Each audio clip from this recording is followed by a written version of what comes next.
अस्सलाम वालेकुम। Enterprise application development. आज हम इस कोर्स का 9th लेक्चर स्टार्ट करेंगे।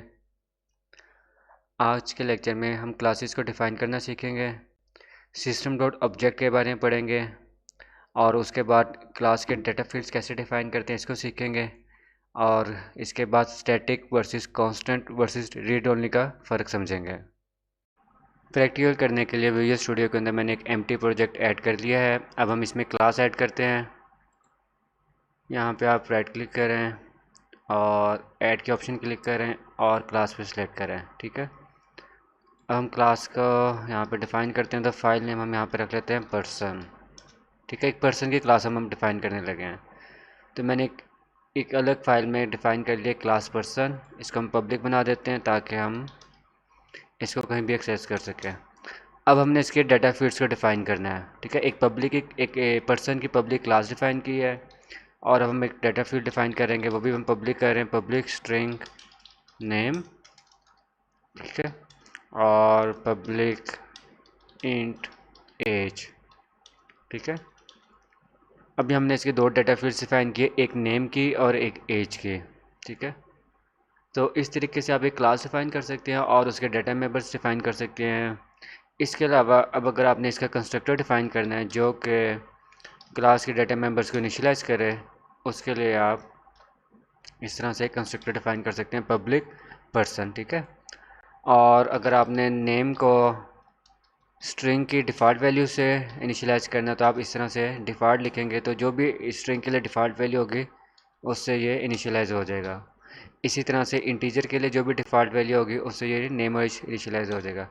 इसके अलावा एक और आप कंस्ट्रक्टर डिफ़ाइन कर सकते हैं जिसके अंदर आप यूज़र जो है स्ट्रिंग नेम और इंट एज, यूज़र जो भी इंफॉर्मेशन पास करेगा उसके मुताबिक डाटा इनिशियलाइज़ हो जाएगा। ठीक है, this dot name equal to name and this dot age equal to age. ठीक है, तो हमने यहाँ पे दो कंस्ट्रक्टर डिफाइन कर लिए, एक विदाउट पैरामीटर जो कि डिफ़ॉल्ट स्ट्रिंग की वैल्यू और डिफ़ॉल्ट इंट की वैल्यू के साथ इनिशियलाइज करेगा, और एक कंस्ट्रक्टर हमने डिफ़ाइन किया है जो यूज़र से नेम और एज लेगा और पर्सन के नेम और एज को डिफ़ाइन कर रहा होगा। ठीक है, तो यहाँ पे हमने एक क्लास बनाई है, पब्लिक क्लास पर्सन, नेम और एज पब्लिक फील्ड्स हैं, फिर एक कंस्ट्रक्टर डिफाइन किया डिफ़ॉल्ट वैल्यूज़ के साथ, और एक कंस्ट्रक्टर डिफाइन किया हमने जो यूज़र से इनपुट लेके इनिशियलाइज कर रहा होगा वैल्यूज़ को। अब हम इसकी इम्प्लीमेंटेशन यहाँ से हम करते हैं कि एक पब्लिक का क्लास का ऑब्जेक्ट बनाते हैं, इसको रिमूव कर देते हैं।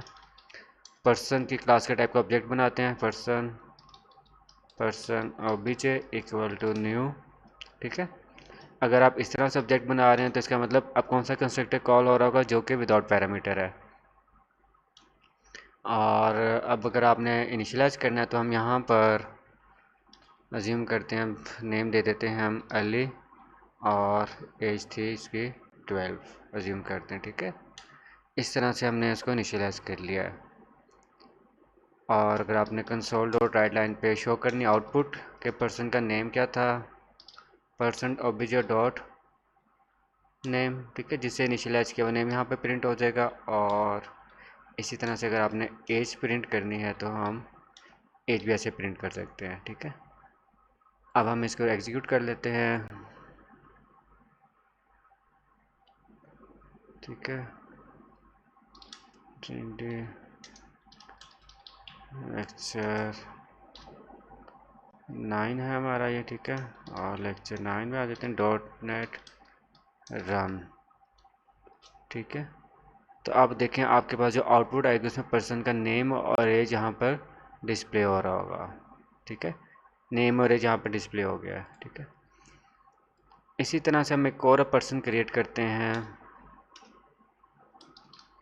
पर्सन अज्यूम करें P2। और अगर आपने इसको इनिशियलाइज़ करना है तो हम एक और तरीका देखते हैं, आप इस तरह से भी एक पर्सन क्रिएट कर सकते हैं और यहाँ पे आप बता सकते हैं उसकी नेम इक्वल टू अज्यूम करें, हम रख देते हैं इब्राहिम, और age equal to for example 2। ठीक है, तो बेसिकली ऑब्जेक्ट क्रिएट करने के दो तरीके, इनिशियलाइज़ करने के दो तरीके हैं। यहाँ पे तो आपके पास कंस्ट्रक्टर कॉल हो रहा है और यहाँ पे जो हम कॉल करें इसको हम ऑब्जेक्ट इनिशियलाइजर सिंटैक्स कहते हैं। एक ऑब्जेक्ट को हम यहीं पे इनिशियलाइज कर रहे हैं और प्रॉपर्टीज़ के नाम के साथ। अब यहाँ पे आप प्रॉपर्टी के नाम दे रहे हैं तो लाजमी नहीं आप नेम पहले लिखें, हम इस तरह से भी डिफ़ाइन कर सकते हैं कि आप यहाँ पर पहले हम यहाँ पर एज लिख लें, एज को डिफ़ाइन कर दें और उसके बाद हम नेम को डिफ़ाइन कर दें। ठीक है, दोनों तरह से कर सकते हैं। यहाँ पे तो आपको नेम पहले देना ज़रूरी है क्योंकि कंस्ट्रक्टर में पहले नेम ले रहे हैं और उसके बाद एज ले रहे थे, लेकिन यहाँ पे अब आप प्रॉपर्टी नेम बता रहे हैं तो आप इसका ऑर्डर भी चेंज कर सकते हैं। और अगर आपने इसको प्रिंट करना है सेकंड पर्सन को तो यहीं से हम कॉपी कर लेते हैं और यहाँ पे हम लिख देते हैं P2 P2। ठीक है,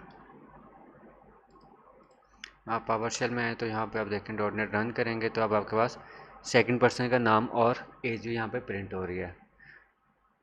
ठीक है, तो अभी तक जो हमने फील्ड्स डिफ़ाइन की थी वो पब्लिक फील्ड्स डिफ़ाइन की थी। अब हम देखते हैं स्टैटिक फील्ड्स क्या होती हैं। अब अगर आपने एक ऐसी फील्ड क्रिएट करनी है जो कि तमाम ऑब्जेक्ट्स के दरमियान शेयर वैल्यू हो जिसकी, ठीक है, यानी कि एक ऐसा डाटा हो जो कि हर क्लास के ऑब्जेक्ट के लिए सेम हो, तो उसके लिए आप एक स्टैटिक फील्ड क्रिएट कर सकते हैं। मिसाल के तौर पे मैं यहाँ पर आता हूँ और यहाँ पे आके मैं एक स्टैटिक फील्ड क्रिएट करता हूँ कंट्री की। अज्यूम करते हैं अभी जितने भी हम पर्सन के ऑब्जेक्ट क्रिएट करेंगे उनका कंट्री सेम है, तो मैं यहाँ पे क्या करूँगा, मैं एक स्टैटिक फील्ड क्रिएट कर लूँगा, पब्लिक स्टैटिक स्ट्रिंग और अज्यूम करते हैं कंट्री। ठीक है, तो बेसिकली मैंने अब स्टैटिक फील्ड क्रिएट कर लिया। स्टैटिक फील्ड का मतलब ये है कि अब इस पर्सन टाइप के मैं जितने भी ऑब्जेक्ट्स क्रिएट करूँगा उसके लिए कंट्री जो होगी वो शेयर्ड एक वैल्यू होगी, वो पाकिस्तान होगी। ठीक है, तो हम यहाँ पे अज्यूम कर रहे हैं कि जितने भी पर्सनस के ऑब्जेक्ट क्रिएट करेंगे उनके लिए कोई कॉमन डाटा, कोई शेयर्ड डाटा है जो कि तमाम ऑब्जेक्ट्स के लिए सेम है, और वो कौन सा डाटा है, वो कंट्री का डाटा है। ठीक है, तो अगर ऐसा डाटा जो कि तमाम ऑब्जेक्ट्स के लिए सेम हो तो उसको हम उस फील्ड को हम स्टैटिक फील्ड डिफाइन करते हैं। अब यहाँ पे आए और यहाँ पे अगर आके अब आपने इसके कंट्री को गेट करना है तो हम कैसे गेट करेंगे। ठीक है, हम यहाँ पे लिखेंगे, अब देखें डॉट करेंगे तो यहाँ पे देखिए कंट्री नहीं आ रहा। ठीक है, जो स्टैटिक डाटा मेंबर होते हैं वो ऑब्जेक्ट के साथ नहीं एक्सेस होते हैं क्योंकि वो ऑब्जेक्ट से रिलेट नहीं कर रहा होता, वो तो शेयर डाटा होता है। अगर शेयर डाटा होता है तो इसका मतलब वो हम कैसे एक्सेस कर सकते हैं, वो हम क्लास से एक्सेस कर सकते हैं, पर्सन डॉट कंट्री। ठीक है, जैसे यहाँ पे पर्सन डॉट कंट्री किया है तो आपके पास ये डाटा यहाँ पे प्रिंट हो जाएगा। इसी तरह से अगर आपने सेकंड ऑब्जेक्ट के लिए भी यही प्रिंट करना है तो आप क्लास के नाम से करेंगे क्योंकि ये एक ऐसा डाटा है जो कि तमाम ऑब्जेक्ट्स के लिए कॉमन है, तमाम ऑब्जेक्ट्स के लिए शेयर्ड है। ठीक है, तो इसका मतलब आप उसको ऑब्जेक्ट P2 या पर्सन ऑब्जेक्ट के साथ एक्सेस नहीं कर सकते। इन स्टैटिक फील्ड्स को आप किसके साथ एक्सेस कर सकते हैं, आप पर्सन क्लास का जो होता है उसके साथ एक्सेस कर सकते हैं। सेव करें, सेव करने के बाद रन करें तो आप देखें आपके पास दोनों के लिए पाकिस्तानी यहाँ पे आउटपुट में शो होगा। पाकिस्तान पहले के लिए भी शो हुआ है और सेकंड के लिए भी हुआ है। तो जो स्टैटिक डाटा फील्ड्स होती हैं वो एक ऐसी फील्ड्स होती हैं जो कि तमाम ऑब्जेक्ट्स के दरमियान वो डाटा कॉमन होता है, शेयर्ड होता है, वो इसलिए हम एक दफ़ा डिफ़ाइन कर रहे होते हैं, उसको हम बार बार नहीं डिफ़ाइन करते। और एक्सेस करने के लिए हम क्लास के नाम के थ्रू एक्सेस करते हैं, ऑब्जेक्ट के थ्रू एक्सेस नहीं करते हैं। ठीक है, यहाँ तक तो हमने गेट करना देखा था। अच्छा, हम एक और चीज़ देख लेते हैं कि आपने प्रॉपर्टीज़ को सेट करना है। जैसे कि मैंने अगर पर्सन ऑब्जेक्ट के नेम को चेंज करना है तो नेम इक्वल टू, मैं यहाँ पे इस तरह से लिखूँगा तो नेम को मैं चेंज कर सकता हूँ। फ़र्ज़ करें मैंने अली की जगह पे अब इसका नेम चेंज करना था तो फ़र्ज़ करें मैंने यहाँ पे इसका नेम लिखना है, अब हम लिख देते हैं मुस्तफ़ा। ठीक है, नेम इस तरह से आप चेंज कर सकते हैं। तो जो डाटा मेंबर्स होते हैं उनको आप सेट कर सकते हैं इस तरह से। ठीक है, इसी तरह से अगर आपने स्टैटिक फील्ड की वैल्यू को चेंज करना है, ठीक है, फर्स्ट अब कंट्री अब आपने चेंज करना है, अब पाकिस्तान की जगह कुछ और कंट्री करना है, जिम करते हैं हम स्पेन कर देते हैं तो यहाँ पे अब कंट्री स्पेन आ जाएगा। ठीक है, तो अब आप इसको अगर रन करेंगे तो हम आउटपुट चेक कर लेते हैं कि आउटपुट अब क्या आएगी। अब हमने कंट्री चेंज कर दिया है।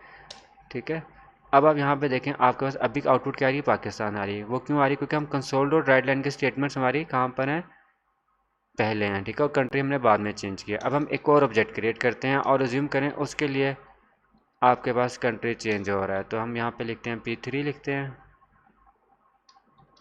ठीक है, और कंसोल डॉट राइट लाइन में अब हम यहाँ पर P3 लिख लेते हैं। ठीक है, अब आप यहाँ पे अब चेंज करेंगे तो पहले तो पाकिस्तान पाकिस्तान लिखा हुआ है, अब देखें पहले पाकिस्तान पाकिस्तान है, बाद में स्पेन हो गया। ठीक है, लेकिन इस चीज़ का एक और ख्याल रखें, अब आपने जब स्पेन किया तो क्या ये सिर्फ ऑब्जेक्ट 3 के लिए चेंज हुआ है, नहीं, ये ऑब्जेक्ट 3 के लिए चेंज नहीं होगा। ठीक है, अब ये ऑब्जेक्ट 2 के लिए भी चेंज हो गया है। क्योंकि आपने हमने डिस्कस किया था कि शेयर डाटा होता है, तो अब आप आल तो अपने यहाँ पे एक नया ऑब्जेक्ट बनाया है, लेकिन हम पर्सन डॉट कंट्री एक्सेस किससे थ्रू कर रहे हैं शेयर्ड ऑब्जेक्ट को, स्टैटिक ऑब्जेक्ट को क्लास के नाम के थ्रू।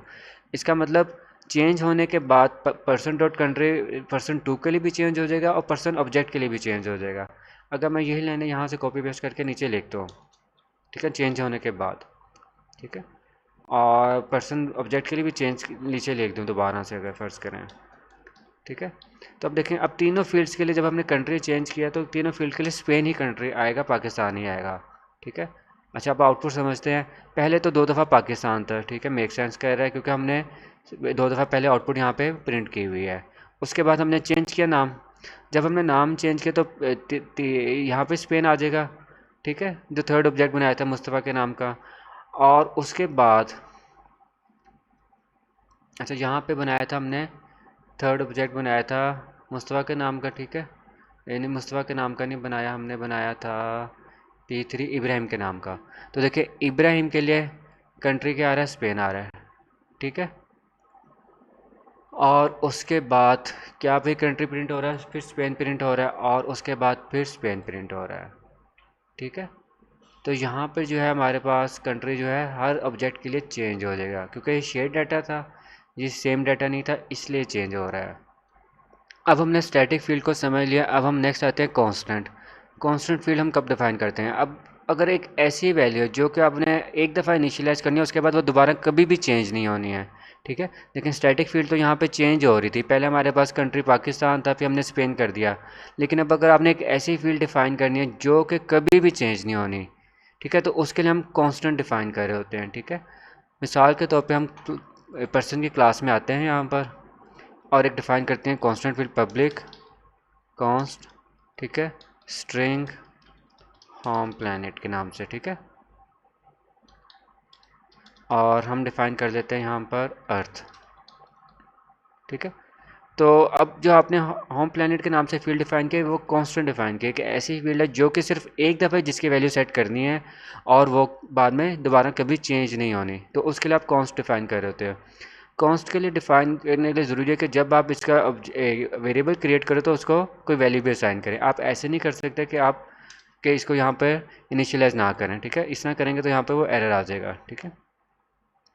कांस्टेंट के लिए ज़रूरी है कि आप इसको कोई ना कोई डाटा प्रोवाइड करें, ठीक है। तो डाटा जब प्रोवाइड करना है तो आपने यहाँ पर इसको कोई वैल्यू असाइन करनी है, जैसे मैंने यहाँ पे लिखा था इसको अर्थ, ठीक है, कि होम प्लैनेट जो पर्सन का अर्थ है। तो ये एक ऐसी डाटा फील्ड है कांस्टेंट जो कि कभी भी चेंज नहीं होनी। तो वो डाटा फील्ड्स जो कि कभी भी चेंज ना होनी हो, उसके लिए हम कांस्टेंट्स डिफ़ाइन कर रहे होते हैं, और जब भी कांस्टेंट डिफ़ाइन करते हैं तो उसको इनिशियलाइज़ भी करते हैं। बाय डिफ़ॉल्ट जो कांस्टेंट्स होती हैं वो स्टैटिक होती है, तो आप इसके साथ स्टैटिक कीवर्ड यूज़ नहीं कर सकते हो, ठीक है, कि आप स्टैटिक भी लिख रहे हो और स्टैटिक भी लिख रहे हो, कांस्ट भी लिख रहे हो, ठीक है। बाय डिफ़ॉल्ट ये स्टैटिक ही होती है। तो देखिए यहाँ पे अब आपके पास एरर आ गया है, ठीक है, और home planet can not be mark static, ये आपके पास एरर है, तो आप यहाँ पे बेसिकली कांस्टेंट ही लिख रहे होगे, ठीक है। अब ये एक ऐसी फील्ड है जो कि कभी भी चेंज नहीं होनी, तो अब आपने इसका अर्थ डिफाइन कर दिया। अब इसको अगर एक्सेस करना है तो आप इसको भी किस तरह से एक्सेस कर सकते हो, क्लास के नाम के थ्रू, ठीक है। कोड को हम ज़रा सिंपल कर देते हैं, इसको मैं रिमूव कर देता हूँ जो मैंने पहले डिफ़ाइन की हुई थी चीज़ें, ताकि कोड समझने में आसानी हो, ठीक है। अब अगर आपने होम प्लैनेट में डिफ़ाइन एक्सेस करना है तो आप कैसे करेंगे, आप लिखेंगे पर्सन के ही क्लास के थ्रू एक्सेस करेंगे, पर्सन डॉट, देखिए होम प्लैनेट यहाँ पे आ रहा है, ठीक है। आप ऐसे नहीं कर सकते कि आप इसको ऑब्जेक्ट के साथ एक्सेस करें, जैसे कि अगर मैं आप लिखूँ person object dot home planet, देखिए यहाँ पे होम प्लैनेट आपके पास नहीं आएगा क्योंकि कांस्टेंट फील्ड थी, तो आप ये इसको क्लास के नाम के थ्रू एक्सेस कर सकते हैं, ठीक है, जैसे मैंने ऊपर किया है। और अगर आप इसको सेट करना चाहें, आप फ़र्ज़ करें हम इसको सेट करने की कोशिश करते हैं, होम प्लैनेट का मैं चेंज करके फ़र्ज़ करें मैं चेंज करने की कोशिश करता हूँ, मैं यहाँ पे मून लिखता हूँ, ठीक है। अब देखें यहाँ पे वो एरर दे रहा है, ठीक है, कि यहाँ पे आप इसको असाइन भी नहीं कर सकते हैं, ठीक है, क्योंकि ये कांस्टेंट फील्ड थी, ये एक ही दफ़ा इसकी वैल्यू सेट होनी थी, तो अब आप इसको यहाँ पे सेट भी नहीं कर पा रहे हैं क्योंकि कांस्टेंट फील्ड है। हमने इसको एक ही दफ़ा सेट करनी थी, एक ऐसी फील्ड थी जिसकी वैल्यू दोबारा चेंज नहीं होनी थी। अगर चेंज नहीं होनी थी तो यहाँ पे आप सेट भी नहीं कर पाएंगे, ठीक है। तो हमने जब एक पर्सन डिफाइन किए क्लास, उस टाइम हमने डिफाइन कर दिया भी होम प्लैनेट की वैल्यू अर्थ है।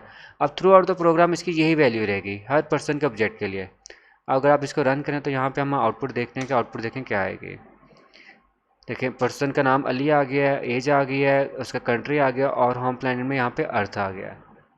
ठीक है, तो जो कांस्टेंट फील्ड्स होती हैं वो एक ऐसी फील्ड्स होती हैं जो कि कभी भी चेंज ना आ रही हों, और जब हम उसको डिफाइन करते हैं उसी टाइम हमें इसको इनिशियलाइज भी करना पड़ता है, जैसे मैंने यहाँ पे किया है। कांस्टेंट जो फील्ड्स होती हैं बेसिकली वो कंपाइल टाइम पे एवेल्यूएट हो रही होती हैं। इसको समझने के लिए हम एक और एग्जांपल करते हैं।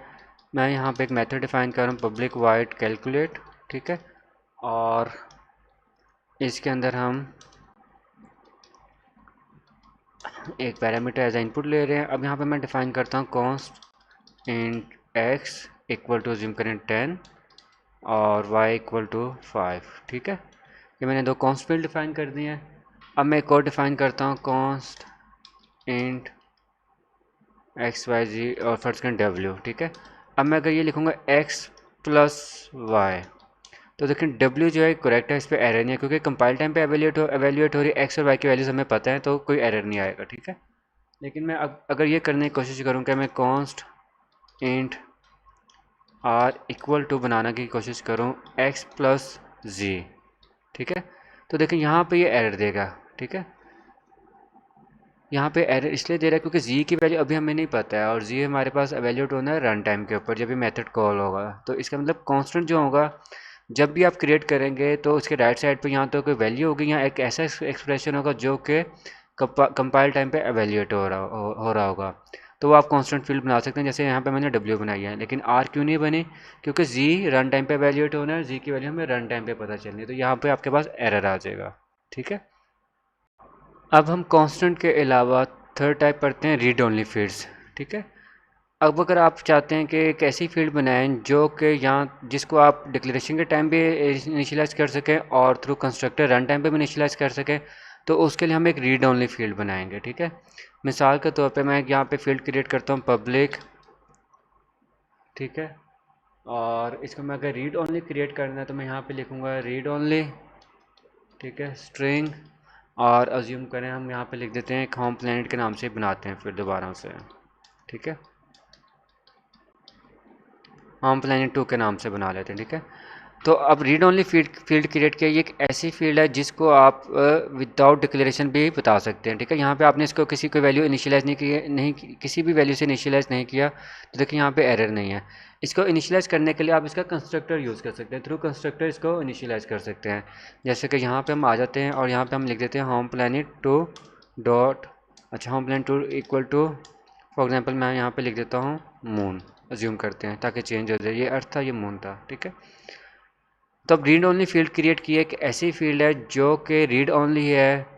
ठीक है, और इसको अब यहाँ तो यहाँ पे इनिशियलाइज कर लेते हैं, जैसे यहाँ पे मैं करता हूँ इनिशियलाइज, फर्स्ट करें मैं यहाँ पे भी लिख देता हूँ मून। ठीक है, यहाँ पे भी कर सकते हैं इनिशियलाइज, अगर आप यहाँ पे नहीं कर रहे तो आप कंस्ट्रक्टर के थ्रू इनिशियलाइज कर सकते हैं। ठीक है, तो बेहतर होता है कि आप कॉन्स्ट की जगह रीड ओनली फील्ड्स यूज़ करें जब आपने रन टाइम के ऊपर उसको फील्ड्स को डिफाइन करना हो। ठीक है, तो अगर मैं यहाँ पे अब इसको एक्सेस करूँ, इसी को कॉपी करते हैं। अच्छा, जो रीड ओनली फील्ड होती हैं वो ऑब्जेक्ट के थ्रू एक्सेस हो रही होती हैं, पर्सन ऑब्जेक्ट डॉट, देखिए होम प्लैनेट 2 यहाँ पे आ रहा है। ठीक है, और यहाँ पे मैं अगर पर्सन क्लास के नाम के थ्रू करूँगा तो यहाँ पे देखें यहाँ पे होम प्लैनेट 2 नहीं आएगा, यहाँ पे सिर्फ कॉन्स्टेंट फील्ड आ रही होती हैं। ठीक है, अब इसको आप सेव करें, सेव करने के बाद रन करें, तो देखें आपके पास जो आउटपुट आ रही है वो आउटपुट आपके पास, अभी हमारे पास आउटपुट नहीं आई है। अर्थ के बाद एम्प्टी आ रहा है, वो एम्प्टी क्यों आ रहा है? क्योंकि अभी फील्ड एम्प्टी है। क्योंकि अब अच्छा ये एम्प्टी फील्ड क्यों है? अब यहाँ पे देखें आपने जब ऑब्जेक्ट क्रिएट किया तो आपने कौन सा कंस्ट्रक्टर यूज़ किया है जहाँ पे आप वैल्यूज़ पास कर रहे हैं, तो आपने बेसिकली यहाँ पे इनिशियलाइज होम प्लैनेट को एक कंस्ट्रक्टर में तो इनिशियलाइज कर दिया, लेकिन इस कंस्ट्रक्टर में इनिशियलाइज नहीं किया, तो हम इस कंस्ट्रक्टर में भी इनिशियलाइज करेंगे। अब आप यहाँ पे देखें आपके पास आउटपुट में यहाँ पे मून आ गया है। ठीक है, अब अगर ये रीड ओनली फील्ड है तो क्या आप इसको सेट कर सकते हैं? अगर मैं अज्यूम करें, मैं यहाँ पे लिखता हूँ person dot home planet 2 equal to, assume करें मैं यहाँ पे सन लिखने की कोशिश करता हूँ। ठीक है, तो देखिए यहाँ पे ये एरर दे देगा क्योंकि ये एक रीड ओनली फील्ड थी। अब देखिए यहाँ पे ये एरर दे रहा है कि इसको आप वैल्यू असाइन नहीं कर सकते हैं। ठीक है, रीड ओनली फील्ड्स को सिर्फ आप रीड कर सकते हैं, और इसका फ़ायदा ये है ओवर कॉन्स्टेंट के लिए तो आपको वैल्यू शुरू में ही बतानी पड़ती थी जब आप वेरिएबल बना रहे थे, और रीड ओनली फील्ड का फ़ायदा ये कि आपके लिए लाजमी नहीं आप इसको शुरू में वैल्यू बताएं, आप इसको कंस्ट्रक्टर में भी इनिशियलाइज़ कर सकते हैं। ठीक है, तो ऐसी सिचुएशंस जब आपने अज्यूम करें डाटा कोई फाइल से रीड करना होता है, कोई फाइल का पाथ है वो आपने रीड करके रीड ओनली फील्ड में डालना है, तो फिर आप वहाँ पे रीड ओनली फील्ड यूज़ कर रहे हो, क्योंकि जो एक फाइल अगर आप रीड कर रहे हैं उसका पाथ तो सेम रहना है, तो उसको कंस्ट्रक्टर में आप फाइल में से रीड करके यहाँ पे सेट कर रहे होते हैं इन्फॉर्मेशन को। तो बेहतर चॉइस ये होती है कि आप कॉन्स्टेंट की जगह रीड ओनली फील्ड्स को यूज़ करें। तो आज के लेक्चर में हमने टोटल 3 चीज़ें कवर की हैं। एक हमने कवर किया है रीड ओनली फील्ड्स, फिर हमने कवर किया है कांस्टेंट फील्ड्स, फिर हमने कवर किया है स्टैटिक फील्ड, और उसके अलावा क्लास बनाना देखी है। क्लास बनाने के अलावा क्लास के कंस्ट्रक्टर बनाना देखे हैं, डिफ़ॉल्ट वैल्यू कैसे सेट करते हैं वो देखा है, और क्लास के ऑब्जेक्ट क्रिएट करना सीखा। अच्छा, एक और चीज़ का ख्याल रखें, जब भी आप क्लासेस बना रहे होते हैं तो बाय डिफ़ॉल्ट ये एक सिस्टम डॉट ऑब्जेक्ट की क्लास से इनहेरिट हो रही होती है। ठीक है, तो यानी कि अगर आप इसको यहाँ पे कॉलन, इसका मतलब आप इनहेरिटेंस कर रहे हैं, कॉलन सिस्टम डॉट ऑब्जेक्ट लिखें या ना लिखें दोनों चीज़ें बराबर हैं। यानी कि आप पर्सन की अगर आप क्लास बना रहे हैं पब्लिक क्लास पर्सन खाली इस तरह से लिख दें, ये इक्विवेलेंट है किसके, अगर आप सिस्टम डॉट ऑब्जेक्ट लिख दें, तो जितनी भी आप क्लासेस क्रिएट करते हैं वो हमेशा किससे इनहेरिट होती हैं, सिस्टम डॉट ऑब्जेक्ट की क्लास के साथ। ठीक है।